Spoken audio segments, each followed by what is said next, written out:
Panoorin natin mga padlitong speech na ating mahal na Pangulo, President Bongbong Marcos sa Bicol during the administration's distribution of land titles at assistance sa farmers, fisherfolk, and families. Ito, panoorin natin mga padli.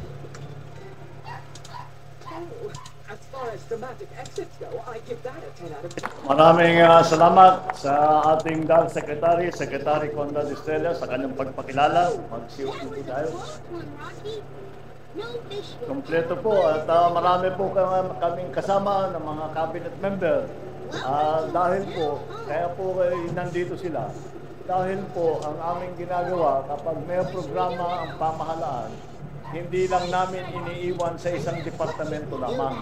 At lahat ng ibang departamento ay na makakatulong ay kasama sa pag-implement ng programa na yan. Kaya nandito po, Agricultural Secretary Kiko Laurel, ang ating DSWD na Secretary Rex Gatchalian.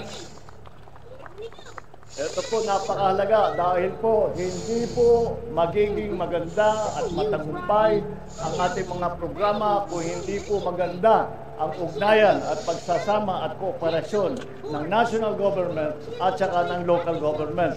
Kaya po nandito para ayusin lahat yan ang Secretary ng DILG, Secretary Benhur Abalos. Ang Special Assistant to the President, Secretary Anton Lagdameo. Ang Congressman ng 2nd District ng Camarines Sur, El Rey Villafuerte. Ang Congressman ng Panlimang Distrito ng Camsur, Miguel Luis Villafuerte. Pass forward na natin sa mismong speech niya mga padli. Kilala na natin itong mga official na to eh. Medyo mas ano kasi tayo sa programa ng Pangulo kaysa sa mga cabinet members niya, di ba? Mas may tawag dito, mas interesado tayo. Kasi itong mga cabinet members niya, binabanggit ng ating mahal na Pangulo eh, kilala na natin kasi halos araw-araw na natin na mapanood sa TV itong mga to. Coastal Road at ang sisimulan natin na New Naga Airport Development Project. Ito ay mga inaasahang magiging susi na mas mabilis na transportasyon at mas magiging malagong ekonomiya. Bukod po rito, nailunsad namin noong nakarang taon ang kadiwa ng Pangulo at pambansang pabahay para sa Pilipino o yung tinatawag na 4PH Housing Project dito sa Camarines Sur. Namahagi rin kami ng mga harvester, transplanter, pataba at abono ng lupa. Pati na rin ang mga financial at livelihood assistance. Ito ang mga meron dito yan sa ano eh, sa amin. Pinatawag lahat ng farmers dito sa lugar namin. Binigyan ng assistance. At mas maunlad na kabuhayan. Mga libreng pang-spray, saka mga buto-buto, seedlings. Hindi, buto-buto. Ngunit, similya dito, kung tawag dito sa amin yan, similya. Tulong sa inyo. Dahil sa araw na ito, ilalapit namin muli sa lahat ang serbisyo ng gobyerno. Sa pangungunan ng Department of Agrarian Reform, maghahandog tayo ng mahigit 2,001 titulo ng lupa na tinatayag 2,000 agrarian reform beneficiary dito po sa Bicol Region. Sa kabuuan po, sa buong Pilipinas, nakapagbigay na po tayo ng halos 30,000 Certificate of Land Ownership Award, ang CLOA, at kasama, yung iba naman ay e-title, electronic title, na halos 30,000 agrarian reform beneficiaries sa buong bansa mula Enero hanggang Mayo ng taong ito. Meron pa pong 36,000 CLOA at e-title na ipapamigay natin sa lagpas na 30,000 agrarian reform beneficiary bago matapos ang taon na ito. Magsisilbing tulay ang Certificate of Land Ownership Award at ang mga e-title na ito tungo sa mas marami pang oportunidad. nang sa gayon ay magiging matagumpay ang mga na kinaharap ninyo sa pagsubok sa buhay at matupad ang inyong mga pangarap. Sa tulong ng programang ito at sa bisa ng Republic Act 11953 na ating nilagdaan, hindi na ninyo kailanganing magbayad ng taunang amortisasyon sa lupang inyong natanggap mula sa pamahalaan.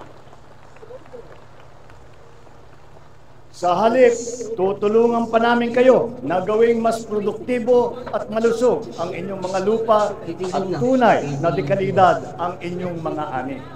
Alam niyo po, ang agrarian reform na programa ay ang lagi nating nakikita ang pagbibigay ng titulo. Hindi talaga totoo naman at yan ang pinakamahalaga. Ngunit, ang kasama po sa batas ng agrarian reform ay meron ding suporta lahat sa pamamagitan ng mga makinarya, sa pamamagitan ng mga ayuda, sa pamamagitan ng technical support na dadalhin ng agrarian reform para talagang mas maganda ang ani na makikita ng ating mga magsasaka at mas maganda ang huli ng ating mga isda. Magkakaloob din kami na mahigit 600 farm machinery at equipment na nakakahalagang 20 milyong piso upang tuluyang umusbong ang inyong mga sakahan. Pabibilisin din natin ang pag-ani ng inyong produkto at paghahatid ng pagkain sa mga mamamayan ng matugunan ang tumataas na demand sa pagkain sa buong bansa. Natapos na rin namin ang 8 farm-to-market road na maglalapit sa ating mga magsasaka sa mga mamimili. Kaugnay nito, siyampa ng farm-to-market road ang ating ipapagawa sa iba't ibang bahagi ng Region 5. Paigtingin din natin ang pagtutupad ng support services sa Bicol Region na kung sumasahin mula sa simula ng administrasyon ay nakatulong na sa halos 83,000 benepisyaryo. Makakaasa po kayo na patuloy namin panangalagaan ang kapakanan ng mga magsasaka. Anumang balakid ang inyong harapin, dumating man ang tagtuyot o tag-ulan. Hindi rin namin lingid sa kaalaman ang problema na patuloy na sumusubok sa agrikultural na sektor ng kamso, ang hinaharap natin ngayong El Nino. Ayon sa pinakahuling datos na aming nakala, mahigit 80,000 pamilya sa higit 900 barangay sa Bicol Region ay lubhang naapektuhan ng El Nino.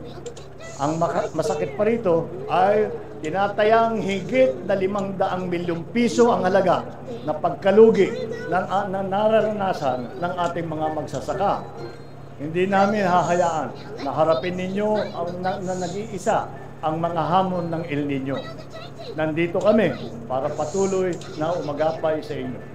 Sa katunayan, aabot sa 60 milyong piso na halaga ang tulong at ayuda na ibabahagi ng tanggapan ng Pangulo para sa Camarines Sur at Camarines Norte. Yun po yung cheque na ibinigay natin sa ating mga butihing gobernador. Galing ah. Sa panig naman ng DSWD, mabibigyan ang 276 na benepisyaryo na nasa ilalim ng ayuda sa Kapos sa Kita Program o AKAP ng cash assistance na aabot sa higit 820,000 piso. Dagdag din po rito ang paghahanda o pag tinatawag na preposition na humigit kumulang 40,000 food pack na nakakahalaga ng kabuuang 27 milyong piso sa buong rehiyon. Sa usaping agrikultura naman po tayo. Bago pa man ako mahalal bilang Pangulo, ay talaga pong malapit na sa puso ko ang sektor ng agrikultura. Naniniwala ako sa potensyal nitong baguhin ang buhay ng bawat Pilipino. Kaya naman po ay ilang beses ko nang nabanggit na kailangan talaga natin tutukan ang pagpalago ng inyong sektor. Ngayong araw, magbabahagi ang Department of Agriculture ng mga kagamitan sa pagsasaka tulad ng butil ng palay at mais, mga bagong traktor, mga pautang mula sa agri-negosyo program.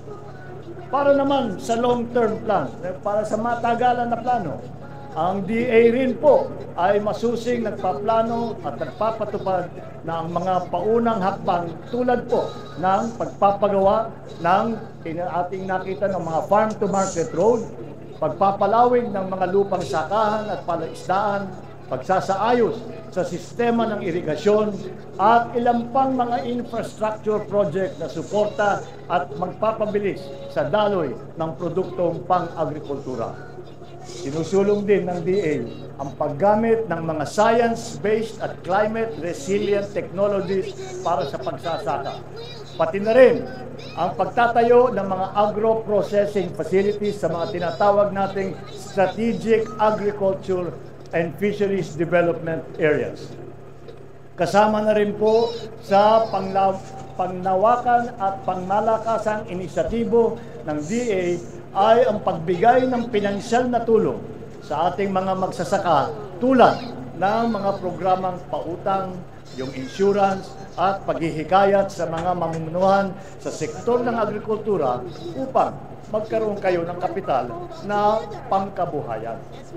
Hangad din namin na maangat ang pangingisda sa inyong probinsya. Kaya po, magbabahagi ang Bureau of Fisheries at Aquatic Resources. Galing mag-speech ni Presidente. Walang basa-basa. Hindi ko magamit ng kodigo. Na bangka. Ito po ay ilan lamang sa mga agresibong hakbang na talaga namang itinutulak at inaalok natin Saka kahit mag-stutter siya nagsasalita ano lang, nasasamid lang, pero kasabay po rito, bihira ka talagang makakita na mauutal siya. Padyak para sa higit na 100 benepisyaryo at cash payout para sa mga nasa ilalim ng programa ng DOL na tupad. Makikita ninyo naman na siksik, liglig at nag-uumapaw ang aming tulong upang kayo'y siksik, liglig at nag-uumapaw na kinakaharap ninyo ngayon. Dalangin po namin na payabungin ninyo ang mga natanggap ninyong biyaya ngayong araw. Inaanyayahan ko kayo na makipagtulungan sa iba't ibang ahensya ng pamahalaan upang magamit ninyo ng wasto ang mga lupain at matutunan ninyo ang mga makabagong pamamaraan na magpapadali sa inyong hanapbuhay. Sa mga nakatanggap ng presidential assistance, gamitin ninyo ito upang mas mapalawig pa ang inyong mga sakahan, palaisdaan at ang mga negosyo. Huwag kayong mahihiyang lumapit sa amin sa oras ng pangangailangan, lalong-lalo na kung ito ay makakatulong at makakabuti sa inyong mga kalagayan. Tinatawagan ko naman ngayon ang DA at saka DAR na pagpatuloy ang pamamahagi ng lupa at mahalagang serbisyo sa mga magsasaka sa iba't ibang sulok ng bansa, lalo na sa mga lubos na naapektuhan ng tagtuyot. Naway maging masinop at masigasig din ang DPWH sa pagsunod sa ating plano nang sa gayon ay matapos ang mga infrastruktura sa lalong madaling panahon. Sikapin po ninyong tapusin agad ang natitirang flood control project sa Bicol River para maibsan ang pagbaha ng posibleng idudulot naman ng mukhang susunod na La Niña. Pahalagaan namin ang tiwalang ipinagkaloob ng mga magsasaka at mangingisda sa pamamagitan ng pagbigay ng suporta na sa kanilang kabuhayan at pananatili sa integridad ng ating lupa at iba pang yaman ng kalikasan. Sa ating pagbubuklod ngayong araw, umaasa akong patuloy tayo makakapagbigay ng lakas sa isa't isa na maisulong natin ang mas maunlad, maliwanag at masaganang bukas para sa bawat Pilipino. Maraming salamat. Diyos mabalos.